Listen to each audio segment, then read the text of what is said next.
Olá pessoal, seja bem-vinda, seja bem-vindo em mais um vídeo aqui no nosso canal. E nesse vídeo a gente vai iniciar um novo projeto, a gente vai iniciar uma nova sequência de vídeos com foco nas carreiras policiais. A gente vai abordar 100 questões, verdadeiro ou falso, do CESP-UNB, né? O CESP que é o nome antigo, já há algum tempo houve a mudança para SEBRASP, mas ninguém chama de SEBRASP, né? A gente acabou se acostumando com o nome CESP, né?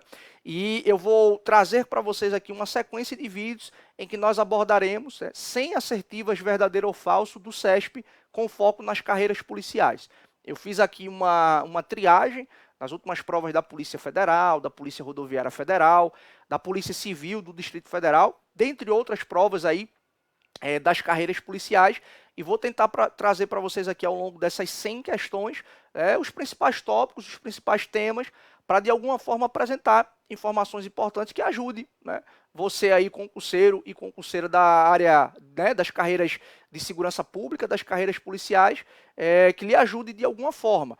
Então a gente tem aqui, por exemplo, temas que são de predileção, né, da banca, quando ela faz esse tipo de concurso na área de segurança pública, e que são temas que se repetem e que talvez aqui ao longo dos vídeos, ao longo das abordagens, as informações elas cheguem, elas sejam passadas e que você consiga revisar ou aprender determinada informação e no dia da prova conseguir assinalar a resposta correta, ok? Já mais uma vez agradeço pela sua presença. Não esquece aqui de curtir esse vídeo, de compartilhar, né, de enviar esse vídeo para algum amigo ou para alguma amiga que esteja estudando, né, para as carreiras policiais, porque eu acho que de alguma forma os conteúdos que nós iremos abordar podem ajudar de alguma forma. Uma última informação também, é um pedido, né? Faz aqui, aciona, né, essa sinetinha para que toda vez que eu enviar um vídeo dessa série aqui, você seja notificado e não perca, né, não corra o risco aí de deixar passar algum desses vídeos que a gente vai abordar. Mas vai ficar a playlist aqui no canal, você vai conseguir acompanhar com tranquilidade. Então lembre-se, tá? Isso aqui não é um curso teórico, então eu não vou ter como abordar tudo, né, sobre todos os temas que estão no teu edital, mas ao longo de 100 assertivas não é possível que a gente não consiga aqui trabalhar temas que certamente estarão na tua prova, tá certo? Então, reitero o agradecimento pela presença e sem mais delongas, já vou colocar na telinha de vocês aí para que a gente avance, né? Carreiras policiais, 100 questões, CESP-UNB. Vamos lá. Primeira questãozinha aqui para a gente poder trabalhar é essa questão aí de 2013, né? Que aconteceu lá no estado de Alagoas, de um órgão chamado Perícia Oficial, né, cargo de papiloscopista, um cargo aí, obviamente, ligado à área de segurança pública. Né? Então vamos lá.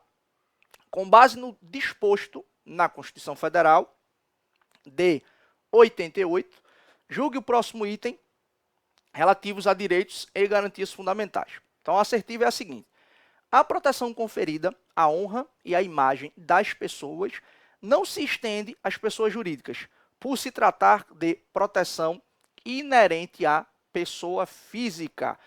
Olha só, deixa eu voltar aqui na telinha para que a gente possa conversar sobre o assunto. Esse é um tema que, em reiteradas oportunidades, o CESP cobra nos seus concursos. Então, não é apenas nas carreiras policiais, mas, de um modo geral, o tema titularidade de direitos sempre aparece nas provas do CESP-UNB. É natural que quando a gente leia o caput do artigo 5º da Constituição, a gente encontre lá aqueles que são titulares dos direitos fundamentais. Então, quando o texto vai inaugurar, né, aquele robusto, aquele extenso catálogo do artigo 5º, e se identifica lá, né, direito à vida, direito à propriedade, direito à segurança, dentre outros direitos, o texto diz quem são esses titulares, né? Os brasileiros, natos, né, ou naturalizados, e aos estrangeiros residentes no país também são estendidos esses direitos. Óbvio que vocês devem se recordar daquela interpretação do Supremo, né, já há algum tempo, de que não são apenas os estrangeiros residentes no país, mas aqueles que estejam no nosso território farão jus a determinados direitos. Tá? Só que notem que a gente está aqui o tempo todo falando de pessoa física. A gente não está falando aqui de pessoa jurídica, porque quando você observa, né, isso aqui pode até ser tema de redação, né, de uma peça prático-profissional ou algum fundamento que você vai colocar na sua prova, a ideia, pessoal, por trás de direitos fundamentais, ela é uma ideia que surge para proteger o indivíduo do arbítrio estatal. Desde o surgimento dos chamados direitos de primeira dimensão, né, direitos civis, direitos políticos, a gente sempre fala com essa lógica, de que direitos surgem para proteger o indivíduo do arbítrio estatal. Portanto, se coloca uma linha demarcatória na sua ali atuação. Então, notem que a gente está falando aqui o tempo todo de pessoa física. É comum, por exemplo, o CESP colocar, né, assertivas em prova dizendo o seguinte: olha, uma pessoa jurídica pode impetrar habeas corpus? Aí você para, coça a cabeça e diz assim: como assim impetrar habeas corpus? Se a gente está falando que esse remédio constitucional ele tutela a liberdade de ir e vir, ele tutela o direito de ir e vir do indivíduo, como é que uma pessoa jurídica vai alegar que está havendo um cerceamento ou está havendo uma violação, né, uma ameaça à violação à sua liberdade de ir e vir? Geralmente o CESP coloca essa casca de banana, mas você tem que se recordar do seguinte: né, os remédios constitucionais você tem que diferenciar quem é o impetrante e quem é o paciente. O impetrante é aquele que vai lá bater as portas do judiciário, aquele que vai, né, protocolar o pedido, aquele que vai atravessar a petição. O paciente é aquele contra quem está sendo praticado o ato que está violando ou está ameaçando o direito de ir e vir. Óbvio que na maioria das vezes a figura do impetrante se confunde com a figura do paciente. Mas nesse quesito, a pessoa jurídica ela pode sim impetrar habeas corpus, tá? Desde que seja em favor de uma pessoa física. Ela pode figurar como impetrante, jamais como paciente. Por quê? Porque esse direito fundamental, a liberdade de ir e vir, ela não pode ser, esse direito não pode ser titularizado pela pessoa jurídica. Mas você pode estar se questionando: Helder, você ainda não respondeu o objeto desse questionamento que está aí na tela. A proteção à honra e à imagem das pessoas não se estende a pessoas jurídicas, mas apenas a pessoa física. O que tem a ver tudo que você falou agora? Basicamente, pessoal, a gente não pode excluir as pessoas jurídicas, né, enquanto titulares de direitos fundamentais. É óbvio que nem todos aqueles direitos fundamentais extensíveis a pessoas físicas serão também titularizados por pessoas jurídicas. A doutrina ou a jurisprudência, quando você vai ler, ela sempre fala: pessoa jurídica é titular de direitos fundamentais? A resposta geralmente é assim, ó, sim. Né? No que couber, ou seja, naqueles direitos que são extensíveis a pessoas físicas, no que couber, eles também serão extensíveis a pessoas jurídicas. Então, por exemplo, acabei de falar, a pessoa jurídica não pode se dizer titular do direito de liberdade. Agora, essa questão relacionada à honra, essa questão relacionada à imagem, a pessoa jurídica ela tem a chamada honra objetiva, ou seja, a imagem, né, que se tem de uma empresa perante a sociedade. Então você não pode por aí estar nas redes sociais, ou estar mandando e-mail, estar mandando um WhatsApp, plantando ou fazendo circular fake news em relação a uma loja, em relação a uma empresa. Ah, fui numa loja tal, fui num restaurante tal, atendimento péssimo, comida de má qualidade, né? Me forçaram a fazer um pagamento de gorjeta naquele determinado estabelecimento. Você não pode sair por aí tentando manchar a imagem, tentando manchar, né, de alguma forma atentar contra essa chamada honra objetiva, né, de uma pessoa jurídica perante a sociedade. Então, nesse sentido, embora a gente saiba, e vocês que são das carreiras policiais entendem muito bem disso, né, sobre aqueles chamados crimes contra a honra, calúnia, difamação, injúria, dentre os temas correlatos, a gente não pode dizer que a pessoa jurídica ela tem o quê? Ela tem honra subjetiva. Ah, como a pessoa jurídica se imagina? Ela não tem, não existe isso. Mas a pessoa jurídica, naquilo que couber, ela pode sim ser titular de direitos, e o direito à honra objetiva, o direito à imagem, é sim um direito fundamental protegido e que, portanto, cabe a sua extensão às pessoas jurídicas, ok? Então, nesse quesito, essa assertiva aqui, ela acaba sendo falsa. Por quê? Porque segundo doutrina e segundo jurisprudência, é sim protegida a honra, né, e a imagem das pessoas jurídicas. Só a título de fundamento, tá? Síntese do que eu acabei de dizer, olha só. O artigo 5º, né, que é o caput, diz assim: todos são iguais perante a lei, sem distinção de qualquer natureza, garantindo-se aos brasileiros e aos estrangeiros residentes no país, tá? Lembrem-se da interpretação do Supremo sobre isso daqui, tá? Estrangeiros residentes do país, a inviolabilidade do direito à vida, né, do direito à liberdade, à igualdade, à segurança e à propriedade. Tem um mnemônico aqui que você pode, né, de alguma forma, memorizar esses 5 direitos que estão aqui no caput do artigo 5º, VLIPs, tá? A vida, a liberdade, a igualdade, a propriedade e a segurança. Então, notem que aqui a gente está falando de pessoa jurídica, né? Aliás, de pessoa física. E no inciso 10 do texto constitucional, tem aí, ó: são invioláveis a intimidade, a vida privada, a honra e a imagem das pessoas, assegurando o direito à indenização pelo dano material ou moral decorrente de sua violação. Então, use indevidamente a imagem de uma empresa para você ver o que, é que pode acontecer. Você pode ser chamado, né, a ser responsabilizado e pagar uma indenização em razão dessa violação. Tranquilo? Então, presta muita atenção naquilo que couber. É perfeitamente possível, né, que a pessoa jurídica titularize direitos, e nesse caso o direito à honra objetiva, né, o direito à imagem, é sim um direito fundamental protegido. Só para a gente arrematar e também aprofundar esse conhecimento, é comum também essa discussão. A fazenda pública, por exemplo, o Estado de Pernambuco, o município de Recife, a União, é titular de direitos?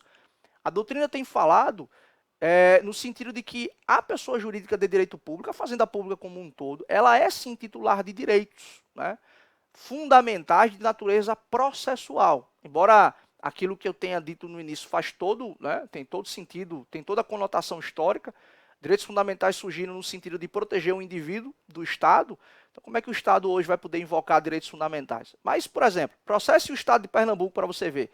Ele vai ter prazo em dobro para se manifestar. Então, a gente pode dizer que isso seria um direito fundamental de natureza processual, devido processo legal, por exemplo, contraditório, ampla defesa. Tá? Mas lembre-se sempre disso. Naquilo que couber, a pessoa jurídica vai ser titular de direitos. Tranquilo? Vamos voltar na telinha. Próxima questão aqui para a gente poder responder. Uma questão lá do concurso da Polícia Civil do Estado da Bahia, né? Nordeste brasileiro. Uma questãozinha aqui de 2013. Vamos lá. Em relação aos direitos e deveres fundamentais expressos na Constituição de 88, julgue o item subsecutivo, né? Acho que o item consecutivo aí para a gente observar. A proteção do direito à vida, né, tem como consequência a proibição da pena de morte em qualquer situação. Olha aqui o que, é que o texto diz, né? Assertiva, em qualquer situação. É proibido também a prática de tortura e também a eutanásia. Pessoal, essa questãozinha aqui ela é muito boa e muito rica, porque vocês estão vendo ali a questão dizendo, olha, não se pode em nenhuma hipótese aplicar a pena de morte, não pode a tortura e não pode a eutanásia. Antes de falar sobre a pena de morte, só algumas questões importantes aqui. De fato, não é possível a prática da tortura. Por quê? Porque lá no artigo 5º, o próprio texto constitucional impede esse tipo de pena. Quando a Constituição diz assim, não serão aplicadas, né, lá no artigo 5º, não serão aplicadas determinadas penas, quando ela proíbe determinadas penas, ela vai dizer, não pode aplicar a pena desumana, degradante, de banimento, né, não pode se aplicar a tortura. Inclusive, eu vou trazer questões aqui relacionadas ao tema propriamente, né, e as suas características jurídicas, a característica constitucional do crime de tortura.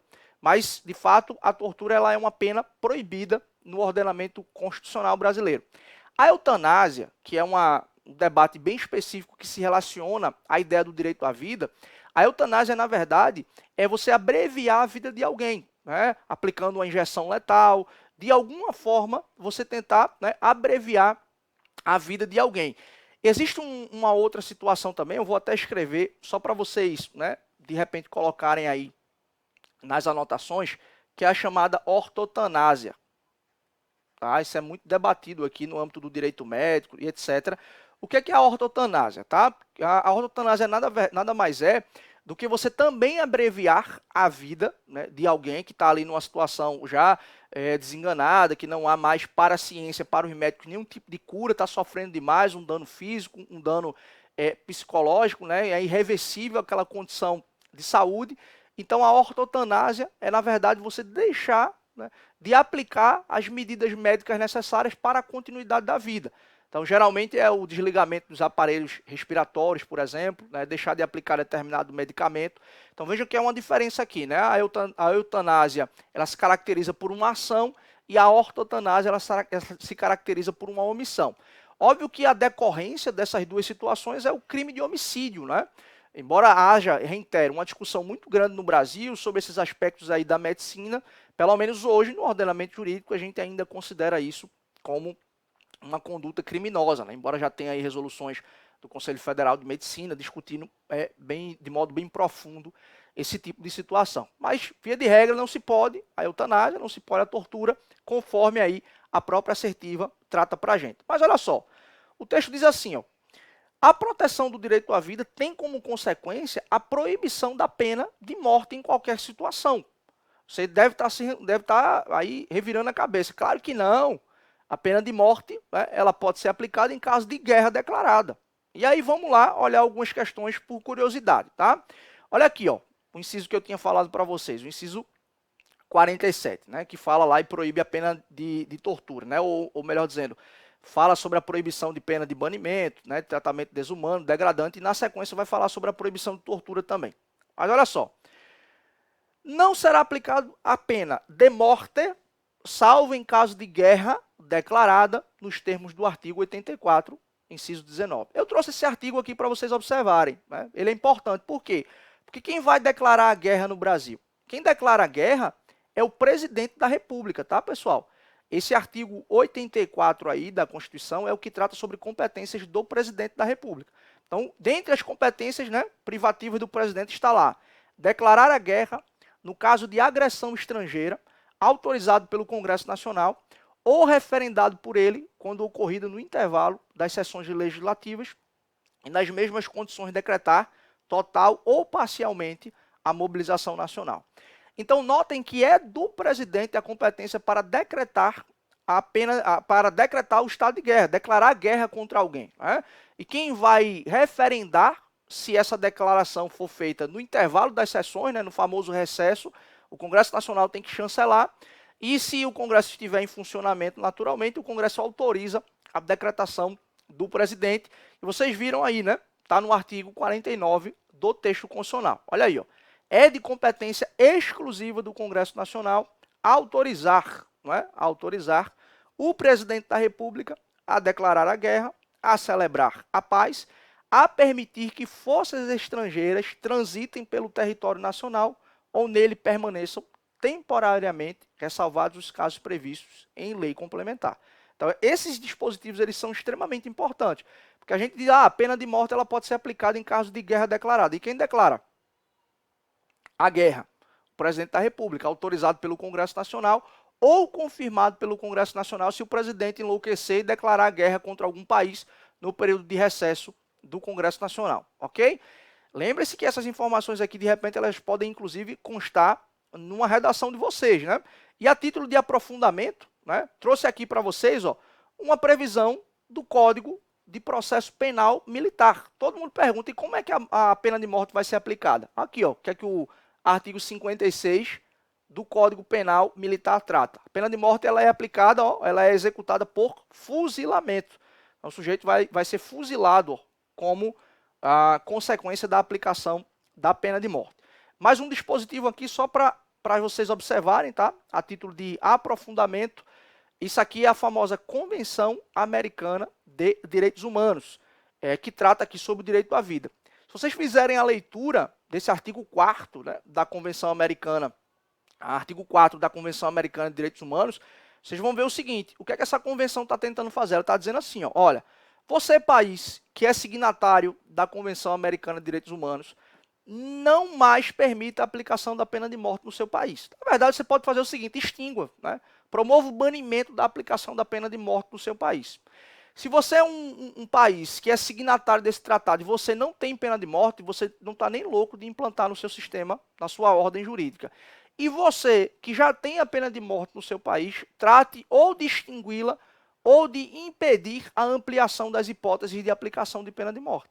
Então, basicamente, o que essa Convenção Americana de Direitos Humanos ela está tentando impedir é que um país que não tem pena de morte, mas que é signatário dessa convenção, não adote. E se tem, né, tente excluí-la ou impeça eventuais aumentos das hipóteses de aplicação de pena de morte. Se discute muito no Brasil, por exemplo, será que a gente poderia ampliar as hipóteses de pena de morte? Então, além de ter esse debate relacionado à Convenção Americana de Direitos Humanos, a gente pode levar em consideração também a própria ideia de cláusula pétrea, né? Direitos e garantias individuais. Quando você aumenta as hipóteses de aplicação de pena de morte, o que é que você está fazendo? Você está ampliando o poder punitivo do Estado e, de alguma forma, você está trazendo um retrocesso na proteção dos direitos fundamentais. Então, arrisco a dizer que tanto na ordem internacional quanto na ordem interna não seria possível a gente ampliar as hipóteses de aplicação de pena de morte. Então, isso é um tema aqui importante que pode, inclusive, figurar, né, na tua prova, né? E, portanto, essas informações aí te ajudariam de alguma forma. Então, vamos lá, né? A proteção do direito à vida tem como consequência a proibição da pena de morte em qualquer situação. Falso, né? A gente acabou de ver que no caso de guerra declarada, tá? Atenção para esses detalhes, ok? Guerra declarada, tá? Esse é o dispositivo, né? Guerra, declaração, a guerra, estado de guerra. Não, o Brasil tem que formalmente declarar a guerra contra um país para que a pena de morte seja passível de aplicação. E essa declaração de guerra, ela precisa passar por todos esses procedimentos aí, que a gente está vendo no artigo 84 e no artigo 49. Perfeito, pessoal? Eu vou encerrar o vídeo por aqui para não ficar muito grande, mas eu espero que você tenha gostado das informações que a gente acabou de passar. Mais uma vez eu te peço, né? Envie esse vídeo para algum amigo, para alguma amiga. Não esquece de fazer a inscrição no canal. A gente vai dar sequência a esses estudos aqui para as carreiras policiais, com foco nas questões que são cobradas pelo CESP e o UNB, tá bom? Muito obrigado pela presença de vocês, um forte abraço. No próximo vídeo, a gente continua os nossos estudos. Até lá, pessoal!